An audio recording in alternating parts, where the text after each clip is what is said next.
இன்னைக்கு தமிழக அரசியலுடைய ஒரு பரபரப்பான நாள் அப்படின்னே சொல்லாங்க. நிறைய முக்கியமான நிகழ்வுகள்லாம் நடந்திருக்கு. குறிப்பா அதிமுகவினுடைய ஒரு எம்எல்ஏ ராஜினாமா பண்ணியிருக்காரு. இன்னொரு புறம் முன்னாள் போக்குவரத்து துறை அமைச்சர் மீது வழக்கு பதிவு செய்யப்பட்டிருக்கு. இன்னொரு புறம் டிவிகேனுடைய மினிஸ்டர் பதவி விலகணும் அப்படின்னு போராடின திமுகவினர் கைது செய்யப்பட்டிருக்காங்க. இந்த 3 நிகழ்வுகள் குறித்தும் இந்த வீடியோ ரொம்ப ரொம்ப டீட்டெயிலாக பார்க்கலாம். முதல்ல தாவேகாவினுடைய அமைச்சர் சரத் அவர்கள் பொதுவெளியில எல்லாரும் மக்கள் இருக்கக்கூடிய இடங்கள்ல போதைப் பொருள் பயன்படுத்தினாரு அப்படின்ற ஒரு வீடியோ சமூக வலைதளங்கள்ல மிகவும் பரவலா எல்லாரும் பேசினாங்க. அந்த ஒரு வீடியோ குறித்து அவரே விளக்கம் கொடுத்துருந்தார். இந்த மாதிரி என்னோட குழந்தைக்கு உடம்பு சரியில்லை, அந்த மாத்திரையை தான் நாங்கள் பொடி பொடியாக நடுக்கி கொடுத்தோம் அப்படின்ற மாதிரியான ஒரு விளக்கத்தை அவரே கொடுத்துருந்தாரு. அது மட்டும் இல்லாமல் அது சம்மந்தப்பட்ட டாக்டர்கள், அவருடைய நண்பர்கள் எல்லாருமே தங்களுடைய விளக்கத்தை கொடுத்துருந்தாங்க. ஆனால் அந்த விளக்கம் பொய்யானது. அமைச்சர் உண்மையிலே போதைப் பொருள் தான் உட்கொண்டாரு, அதனால அவர் பதவியிலிருந்து இந்த அரசை நீக்கணும் அப்படின்ட்டு திமுகவினுடைய இளைஞர் அணி சார்பில் இன்னைக்கு மாவட்ட தலைநகரங்களில் ஒரு மிகப்பெரிய போராட்டம் நடந்திருக்கு. அது மட்டும் இல்லாமல் இந்த போராட்டத்துக்கு தாவேக அரசு அனுமதி கொடுக்கல அப்படின்ட்டு ஒரு சில இடங்களில் பிரச்சனைகளும் ஏற்பட்டிருக்கு. குறிப்பாக சென்னை, கோயம்புத்தூர் மாதிரியான மாநகரங்களில் இந்த மாதிரியான பிரச்சனைகள் இருக்குது. அதையும் தாண்டி பல இடங்களில் திமுகவினுடைய இளைஞரணி சார்பில் போராட்டம் நடந்துச்சு. முன்னாள் அமைச்சர் சேகர் பாபு, மேயர் பிரியா இவங்களாம் கைது செய்யப்பட்ட காட்சிகள்லாம் நம்ம பார்த்தோம். அண்ட் அது மட்டும் இல்லாமல் இது ஒரு அராஜக போக்கு, அதாவது தாவேக அரசை விமர்சிப்பவர்களை இந்த அரசு அராஜக போக்கோடு நடத்துது அப்படின்ட்டு திமுகவினுடைய தலைவர் திரு ஸ்டாலின் அவர்கள் தன்னுடைய எக்ஸ் வலைதள பக்கத்தில் சொல்லியிருக்கக்கூடிய விஷயங்கள் ஒரு அடக்குமுறையை தாவேக அரசு கையாளுதுங்க. உங்களை எதிர்த்து விமர்சனம் பண்ணால் நீங்கள் உடனே கைது பண்ணுவீங்களா, இல்லை உடனே எங்களுக்கு அனுமதி கொடுக்க மாட்டீங்களா? இந்த அராஜக போக்கு, இந்த ஆணவ போக்குல இருந்தீங்க அப்படின்னா மக்களே உங்களை வீட்டுக்கு அனுப்புவாங்க அப்படின்னு ஒரு எச்சரிக்கையும் விடுத்திருக்காரு.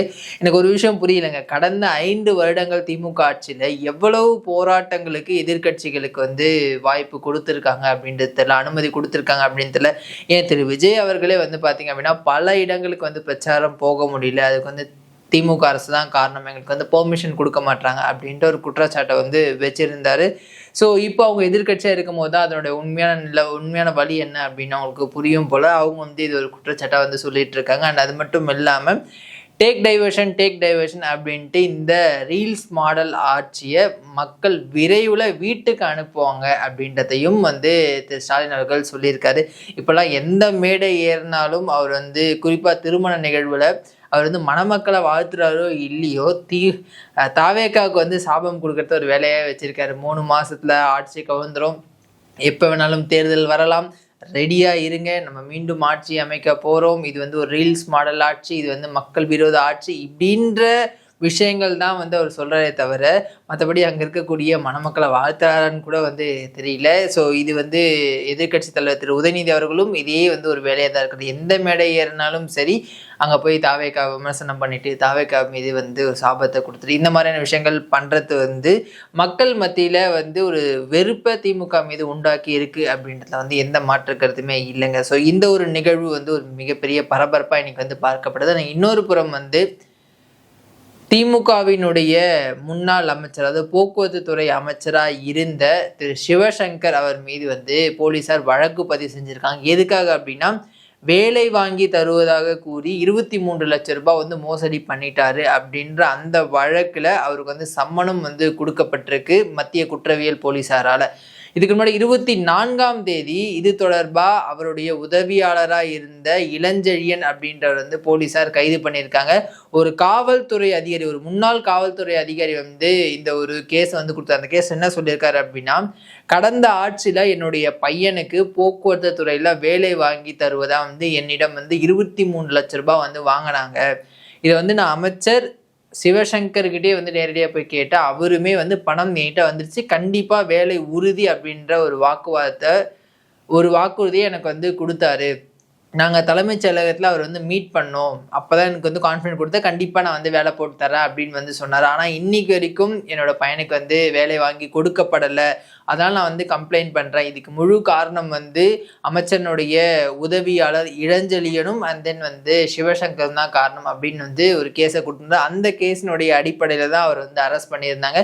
இப்போ இவருக்கும் வந்து சம்மன் கொடுக்கப்பட்டிருக்கு. ஒருவேளை இந்த மோசடி வழக்கில் அவருக்கு தொடர்பு இருக்கும் பட்சத்தில் அவரும் கைது செய்யப்படுவார் அப்படின்ற ஒரு எதிர்பார்ப்பு தான் இப்போ நிலவுது. ஏன்னா தொடர்ந்து திமுக அமைச்சர்கள் மீது நிறைய ஊழல் புகாரை பொதுமக்களே வந்து பல இடங்களில் கொடுக்கறத நம்மளால வந்து பார்க்க முடியும். அது மட்டும் இல்லாமல் ஆல்ரெடி திமுக அமைச்சர் செந்தில் பாலாஜி மீது பல்வேறு நடவடிக்கைகள் வந்து எடுத்துட்டு இருக்காங்க. ஒரு புறம் வந்து இடி விசாரணை போயிட்டு இருக்கு, ஒரு புறம் வந்து சிபிஐ விசாரணை போயிட்டு இருக்கு, ஒரு புறம் வந்து தமிழ்நாடு காவல்துறையுடைய விசாரணையுமே வந்து போயிட்டு இருக்கு, இன்னொரு புறம் வந்து KN நேரு அவர் மீது இருக்கக்கூடிய கேஸையும் வந்து விசாரிச்சுட்டு வராங்க. இதனால ரீசெண்டா வந்து முன்னாள் அமைச்சர் ஏவா வேலு அவருடைய வீட்லேயும் வந்து ரைடு நடந்தது. ஸோ இப்போ சிவசங்கர் அடுத்த எந்த அமைச்சர் அப்படின்ற ஒரு எதிர்பார்ப்பு தான் இப்போ மக்கள் மத்தியில் இருக்குது. அப்போ ரீசெண்டாக கூட அரசகுமார் அப்படின்ற ஒருத்தர் வந்து 100 கோடி ரூபாய் வந்து முறைகேடாக அவர் வந்து வாங்கியிருக்காரு, லஞ்சம் வாங்கியிருக்காரு. அதாவது வந்து ஸ்கூல்ஸ்க்கான பெர்மிஷன்ஸை நான் வந்து வாங்கி தரேன் அப்படின்னு சொல்லி கிட்டத்தட்ட 100 கோடி ரூபாய் வரைக்கும் வந்து ஊழல் பண்ணியிருக்காரு அப்படின்ற குற்றச்சாட்டில் அவர் வந்து கைது பண்ணியிருக்காங்க.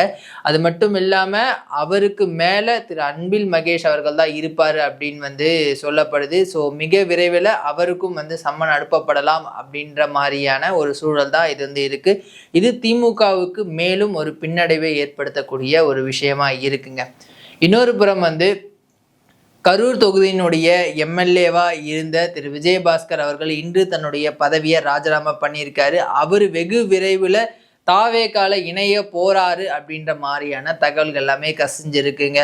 ஆல்ரெடி அதிமுகவை சார்ந்த 5 பேர் வந்து தங்களுடைய MLA-க்கள பதவியை வந்து ராஜினாமா பண்ணியிருக்காங்க. அதில் 4 பேர் வந்து ஆல்ரெடி டிவிகேல சேர்ந்துட்டாங்க.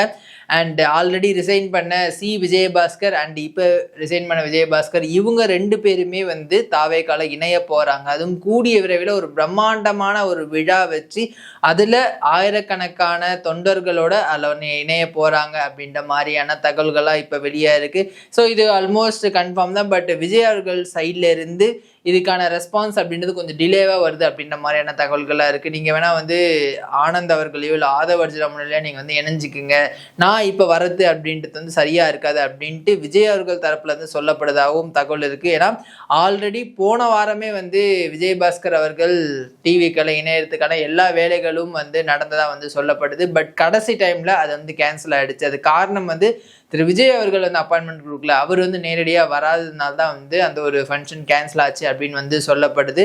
ஸோ இந்த நிலையில் இவங்க 2 பேரும் சேர்ந்து ஒரு இணைப்பு விழா வந்து பிரம்மாண்டமாக நடத்த இப்போ வந்து திட்டமிட்டிருக்காங்க. அதில் திரு விஜய் அவர்களும் கலந்து கொள்வார் அப்படின்னு வந்து எதிர்பார்க்கப்படுது. அதிமுகவில் பல்வேறு முன்னாள் அமைச்சர்கள், முன்னாள் MLA-க்கள், முன்னாள் நிர்வாகிகள், மாவட்ட செயலர்கள் எல்லாருமே வந்து இப்போ கொத்தா தாவேகால இணைஞ்சிட்டு வரதை நம்மளால வந்து பார்க்க முடியுது. இந்த நிலையில மேலும் பல MLA-க்கள் தங்களுடைய பதவியை ராஜினாமா செய்ய ரெடியாக இருக்காங்க. அவங்க எந்த நேரத்திலையும் ராஜினாமா செஞ்சுட்டு தாவேகால இணையலாம் அப்படின்ற ஒரு சூழல் தான் இப்போ வந்து இருக்குது. இது அதிமுகவுக்கு ஒரு மிகப்பெரிய பின்னடைவை வந்து ஏற்படுத்தியிருக்கு. குறிப்பாக திரு எடப்பாடி பழனிசாமி அவர்களுக்கு வந்து ஒரு மிகப்பெரிய பின்னடைவை ஏற்படுத்தியிருக்கு அப்படின்றத நம்ம பார்க்க முடியுது.